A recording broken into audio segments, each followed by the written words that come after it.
Mm, I got the live right here. Yo, what's good, people? Y'all know what time it is. It is Wednesday night, that midweek time to where y'all come to see me. And who am I?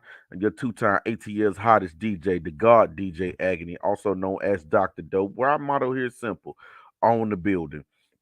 Yo, big shouts out to all my people that come through weekly on the Quick 30 and come through and kick good shit with me. I know it wasn't a dope show last weekend, but there will be one this Friday. I'll give you that announcement, and y'all will see that flyer tomorrow. You know what I'm saying? When you wake up in the morning, it will be the announcement for tomorrow's dope show. But yeah, there will be Friday. There will be a dope show Friday. So y'all be through. I already got my peoples checking in. Yo, big shouts out to the real J Scott, Corey's Heavenly Cakes, muffins, mini bunts. Come get you some, man. It was holiday time, man. Y'all know y'all don't feel like slaving in the kitchen for that cake.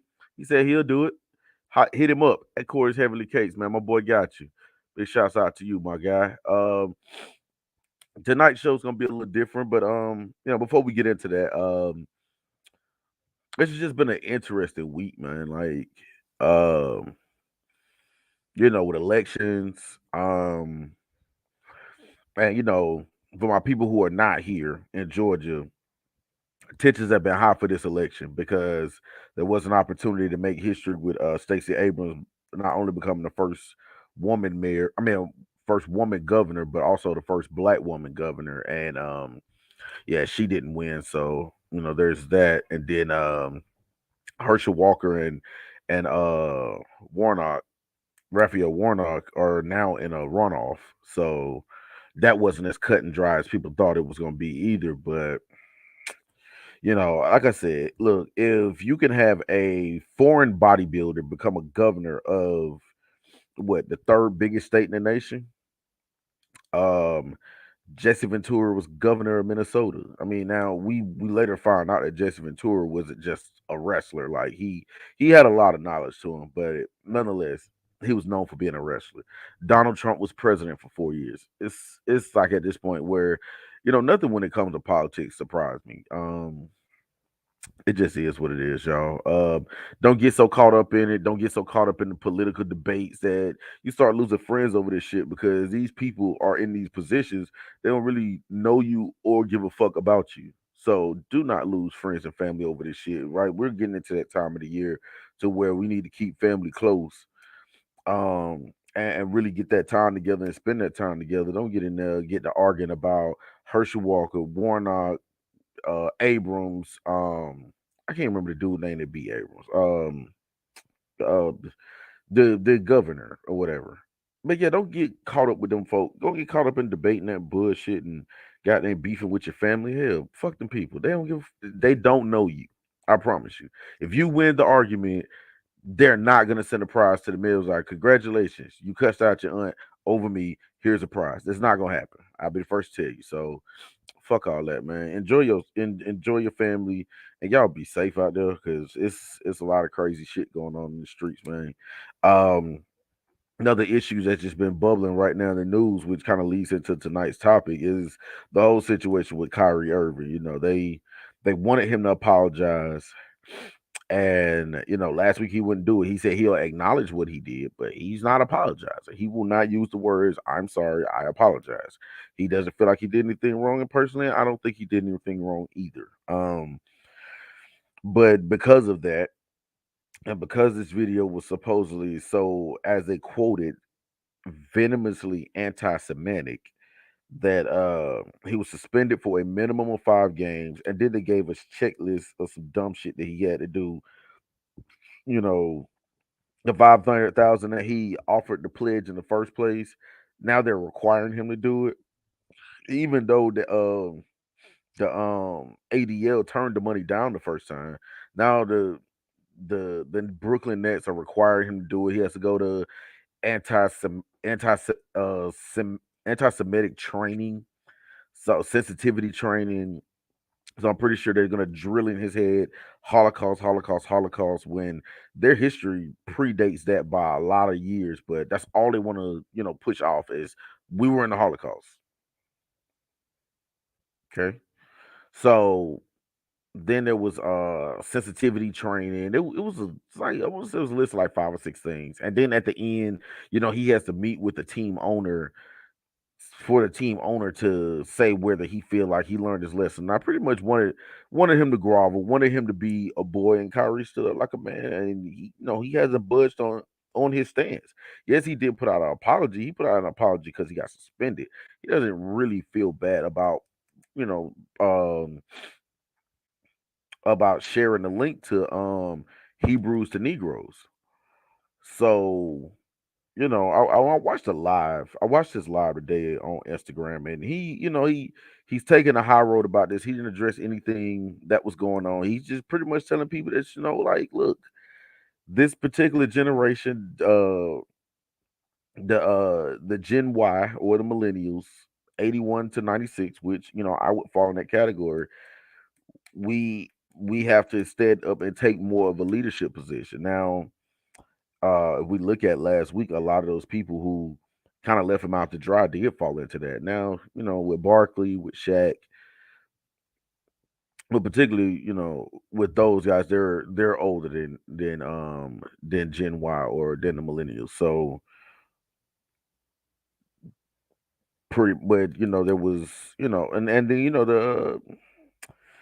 the Players Association, they're saying that this is a little harsh, a little much, and you got guys speaking up now. It's just like, nah, it don't take all that.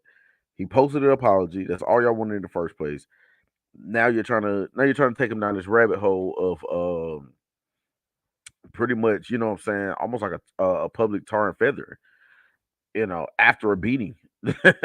So yeah, no, so it's gonna a lot of this is gonna come to a head soon, but it's the world we live in, and it's a fucking mess. Kind of hard to even get excited about going into the holidays when we're witnessing this happen to where it's like it could have been anybody. Now, of course, it's high profile because we're talking about an athlete who's worth about what $400 million, you'd say, over all the money and endorsements. So, but nonetheless, this has caused more of a division among black people. Um, and it's looking like it's going back to that whole situation of old versus young. Um, a lot of the analysts are saying he should just apologize. Of course, you got Barkley coming out talking about he should have been suspended. Shaq calls him an idiot. It's like, my thing is, Kyrie, hold your head and stand on what you're gonna stand on. Don't let him make a boy out of you. Going into that, I actually watched Hebrews to Negroes last night. I actually watched it. I found a link online, watched it. First thing I gotta say, it's long as shit, y'all. It's long than a motherfucker. It's long as hell. And it's actually quite boring.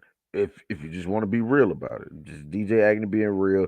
I love documentaries. I watch a lot of History Channel back in the day. I've owned a lot of documentaries. And, anybody that knows me know when I like something, I'm a collector of it. So I own tons of documentaries. That shit was boring. It was boring as hell. It just really felt like somebody just sitting there reading the whole time. That shit was boring. And I really it was a lot of perspective in it. Like this was one guy's or one group, one demographic's perspective on how they saw it. Now, was there historical reference in it according to them? Yeah, but I didn't see any proof of anything. It was just more or less somebody took their interpretation of the Bible and delved into some geography, delved into who was living in what region around that time.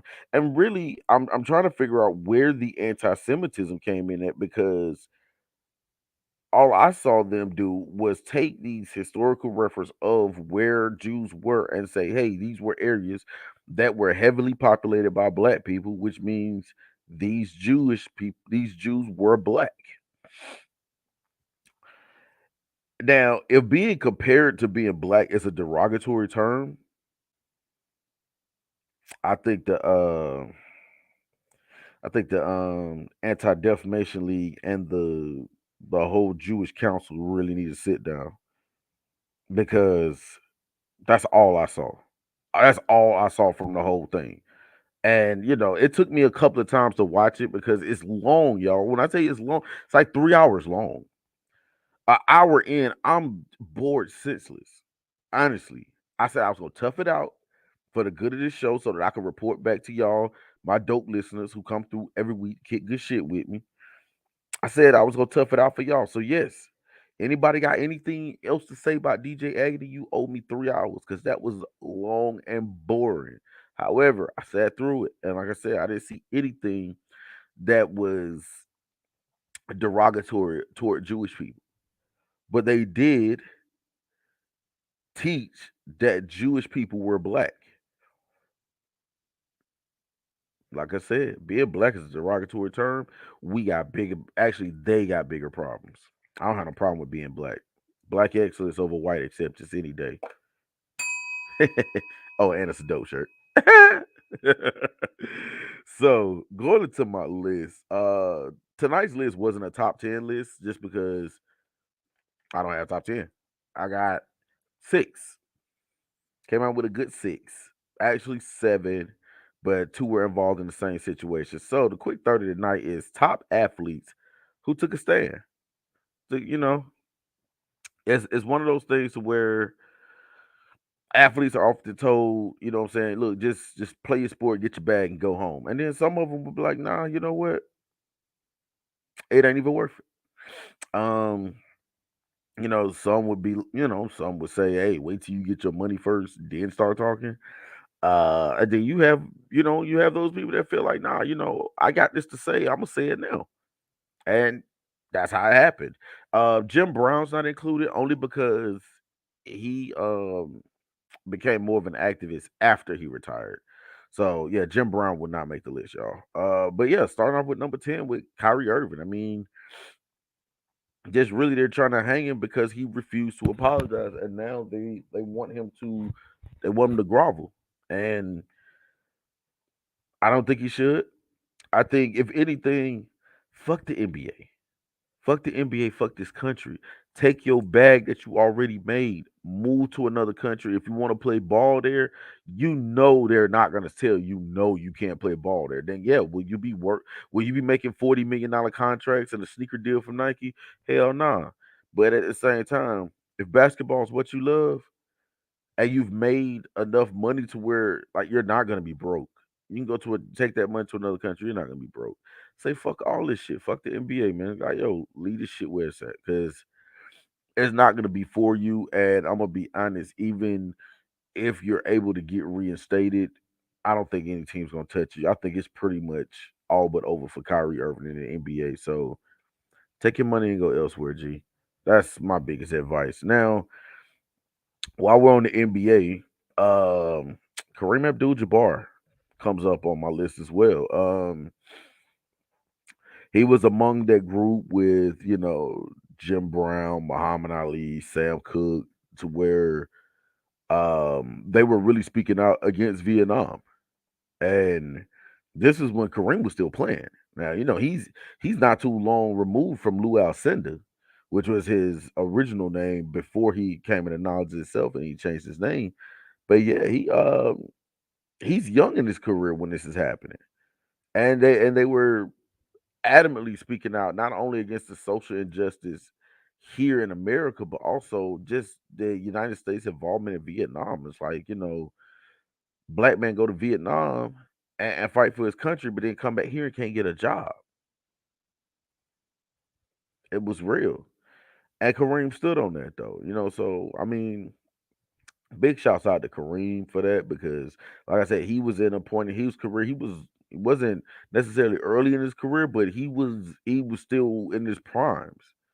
So to risk your primes to stand up for something when we're dealing with folks who do not mind blackballing you in the least bit.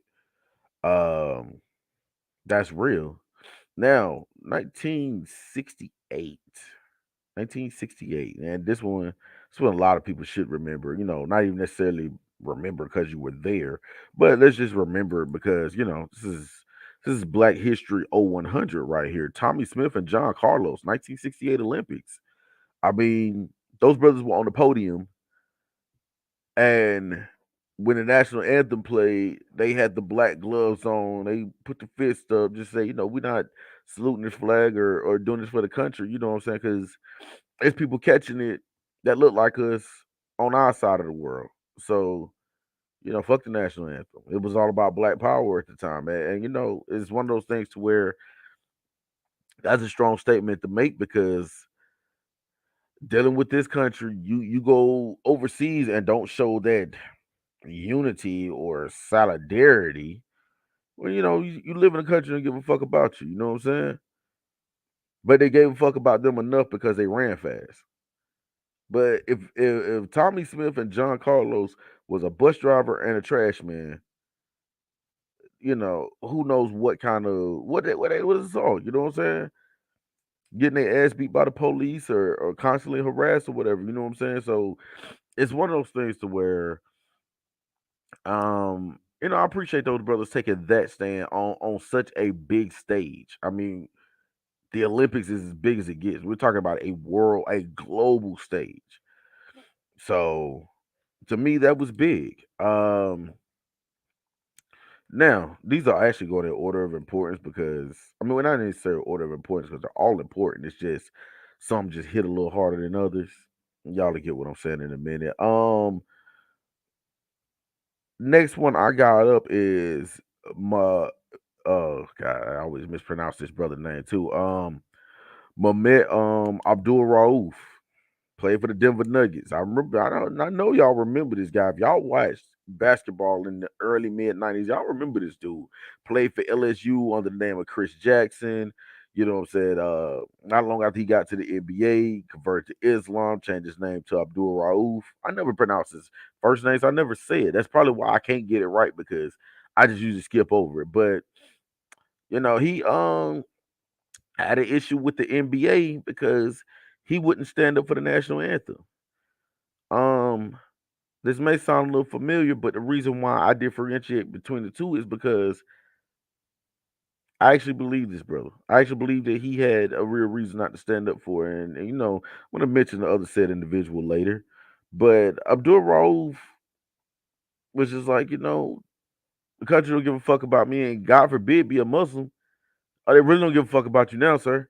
So yeah. So why would you stand for the anthem? So they were fining him. It started getting expensive. They was talking about like fines of like $30,000 because he wouldn't stand for the national anthem. And there was some dudes who some fanatics, as you would say, that were so quote unquote offended by what he was doing that they actually broke into a mosque and started playing the national anthem on horns and whatnot. Really just fucking with Muslim people. And these are people who they're coming and going as in peace. Leave them the fuck alone, man. This is one dude who took a stand on that, and they got to harass him. Now with that, he did still have a good career. He had a 10-year career or whatnot. He's in the Big Three league right now. Big shouts out to Ice Cube in the Big Three. He's kind of killing it over there. Like this, he's older now, but he's still killing it. But nonetheless, his only he compromised in that time because be honest, we talking about 94ish. Yeah, $30,000 wasn't. $30,000 in my head still ain't chump change, but nonetheless, those dudes weren't making 40 mil a season though. So 30,000 was hitting. So he said that he would stand, but there would be no hand on the chest, no folded arms, and he would stand there and actually recite an Islamic prayer in Arabic. I was like, that's interesting. But that was his compromise to keep them from juicing them for 30,000 every game. But unapologetically Muslim. I can't argue with that. Now this other gentleman is, you'd have to know about this to know about this. And I kind of hate how this played out with this brother. Uh I just wish things would have went a little different for him. and that's Craig Hodges.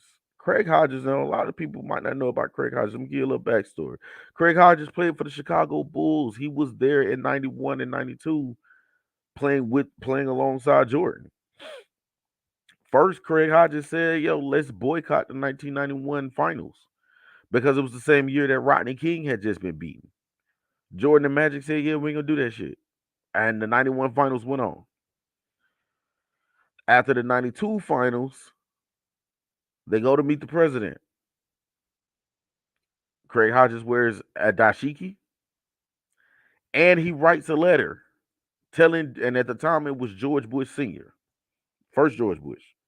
At the time, he's telling him about how messed up things are for black people in America. This is on your tour to go to the White House and meet the president after you've won the finals. So after that, he had a hard time getting a job in the NBA. Like, he never played again after that.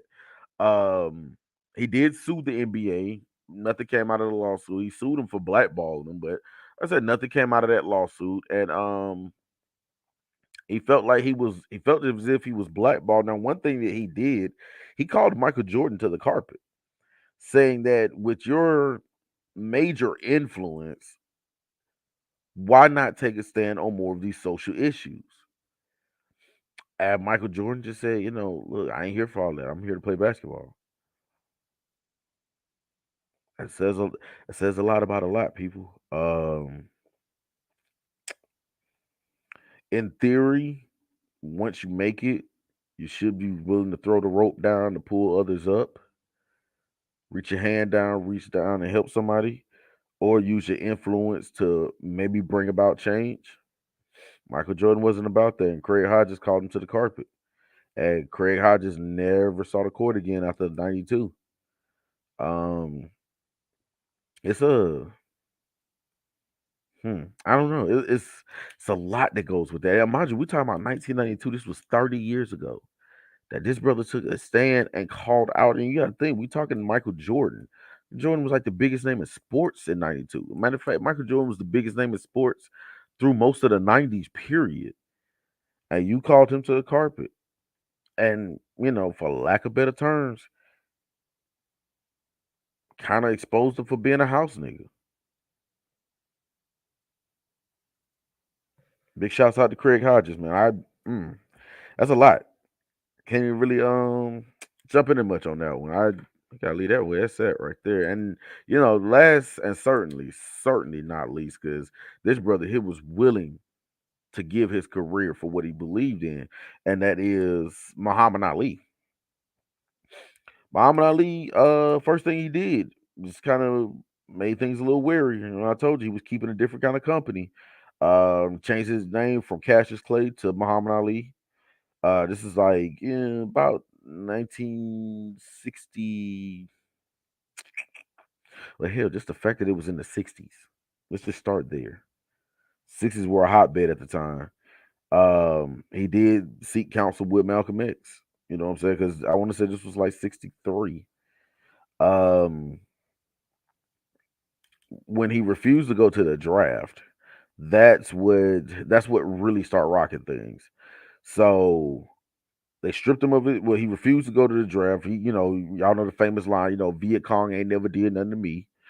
Um, so they stripped him of his title, threw him in jail, stripped him of his Olympic medals. No, he actually threw those off a river, but nonetheless, they tried to strip this man of everything because he refused to go to fight in Vietnam. And I understand why go fight in Vietnam when people are hurting and suffering right here.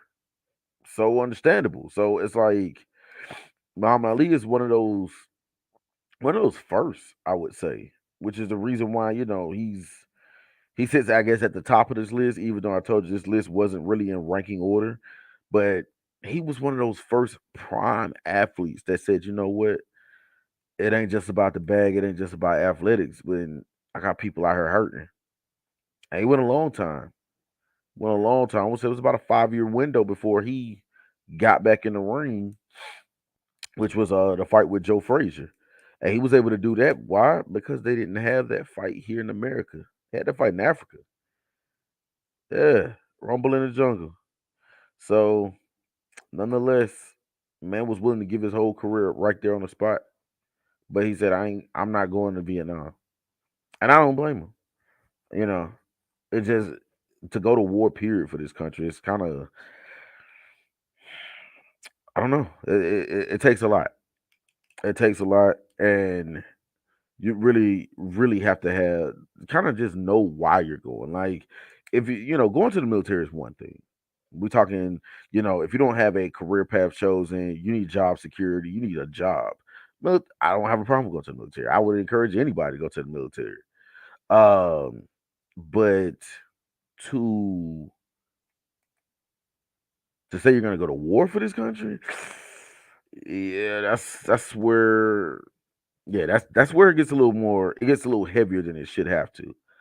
But nonetheless, and I know, what I'm saying, last 4.5 minutes, I know people looking like, yo, man, what about Kaepernick?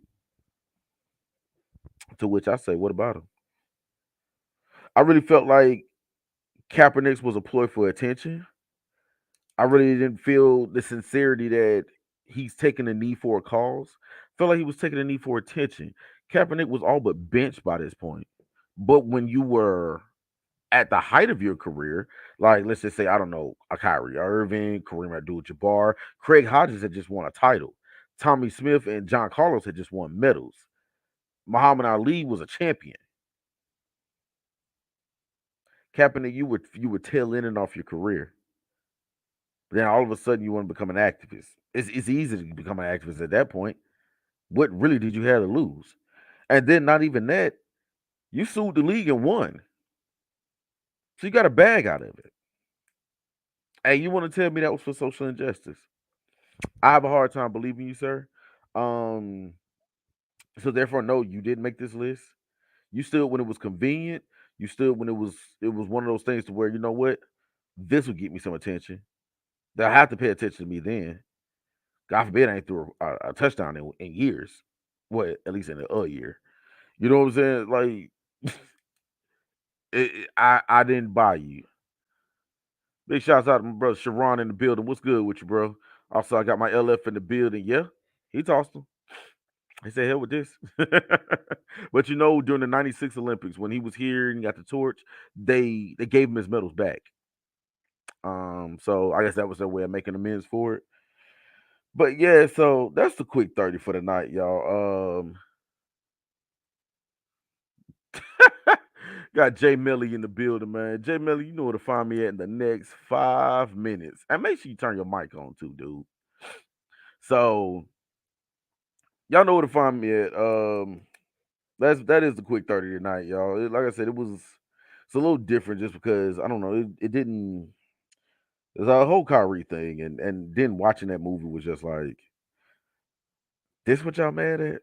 Where y'all was playing UPN. You pick a nigga and then just fuck with him today. So that's how that played. Big shouts out to everybody that came through the chat, man. Make sure when y'all come through, hit that share button before y'all get too comfortable, man. Y'all forget, so I know y'all be over there drinking that shit or whatever and be forgetting to hit the share, but hit the share button. Let your peoples know what you into. Let your peoples know what you got going on. Share the dope with a whole new audience. That's what I'm on, man. This Friday night, we have artists Bianca Clements in the building, and she has an upcoming event that she's gonna talk about. Also, talk about just her artistry. A lot of people call themselves artists, but no, like she's actually out there with a brush and colors and doing all kind of fly shit. So she'll be in the building this Friday night. Um, Next week there'll be a quick 30, and then we'll just keep it going like how we keep it going, man. Anybody interested in being on the Dope Show, y'all know how to reach out to me, man. Facebook, Dope Enterprise. You can also hit my personal page on Facebook, Instagram, dope.enterprise. So just hit me on any platform. You can watch me on just about any platform. YouTube, Dope Enterprise, Facebook, Dope Enterprise, Instagram, dope.enterprise. So I'm not hard to find. So about to go ahead and tie a bow on this thing. Remember, imitation is the sincerest form of flattery that mediocrity can pay to greatness. I am DJ Agony. This is the quick 30. Y'all be safe. Peace.